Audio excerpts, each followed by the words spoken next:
नमस्कार साथीहरु, स्वागत छ तपाईहरुलाई आजको यस भिडियोमा। आज म तपाईहरुलाई सिकाउन गइरहेछु कि तपाईहरुले आफ्नो युट्युबको लागि थम्बनेल कसरी बनाउने भनेर। र जो मेरो च्यानलमा नयाँ हुन्छ भने मेरो च्यानललाई सब्स्क्राइब गरिदिनु होला र बेल आइकनलाई प्रेस गरिदिनु होला। सबैभन्दा सुरुमा तपाईहरुले आफ्नो क्रोम ब्राउजरमा जानु होला।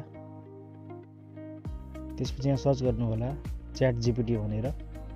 यदि सर्च गरिसकेपछि यहाँ हेर्न सक्नुहुन्छ च्याट जीपीटी भनेर एउटा यहाँ अप्सन आइसकेको छ। सिम्पली तपाईहरुले यहाँ क्लिक गर्नु होला। क्लिक गरिसकेपछि तपाईहरुले लेख्नु पर्ने हुन्छ कस्तो टाइपको तपाईहरुलाई थम्बनेल चाहियो भनेर। र यहाँ मलाई थम्बनेल यहाँ मैले लेखेको छु थम्बनेल कसरी बनाउने भनेर। मलाई युट्युबको लागि थम्बनेल तयार गरिदिनु र तपाईहरुले कुन टपिक कुन थम्बनेल बनाउनुहुन्छ त्यो तपाईहरुले यहाँ लेख्नु पर्ने हुन्छ। यदि गरिसकेपछि यहाँ हेर्न सक्नुहुन्छ एरो एउटा तीरको अप्सन देख्छ। सिम्पली तपाईले क्लिक गर्नु होला।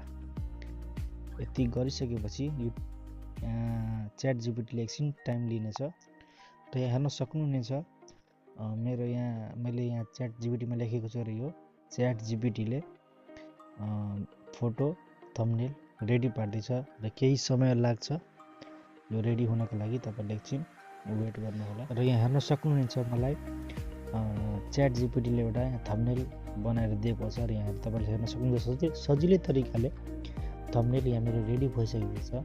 थम्बनेल कसरी बनाउने भनेर मैले त्यहाँ टाइप गरेको थिएँ र त्यस्तै हिसाबले मलाई एउटा च्याट जीपीटीले थम्बनेल रेडी पारेर दिएको छ।